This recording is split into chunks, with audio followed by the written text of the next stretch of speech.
অনেক সময় কি হয়, মানুষের ভাগ্যের চাকা একটা জায়গায় গিয়ে থেমে যায়। সে ভালো ফলাফল তো পায়ই না, শুধুমাত্র খারাপ ফলাফলই ভোগ করতে থাকে। যদি আপনারও এই জিনিসটা ঘটেছে তাহলে এই ভিডিওটা আপনার জন্যই।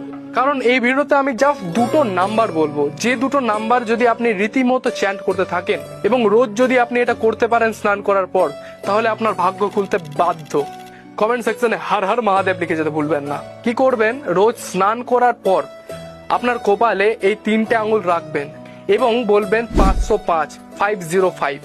এই নাম্বারটাকে আপনাকে 9 বার চ্যান্ট করতে হবে, অর্থাৎ এটা হচ্ছে রবির নাম্বার, আপনি কপালে ঠেকালেন। এরপর আপনি নিজের মাথায় ডান হাতটি রেখে বলবেন 204 অর্থাৎ 204, এটাকেও 9 বার পাঠ করবেন।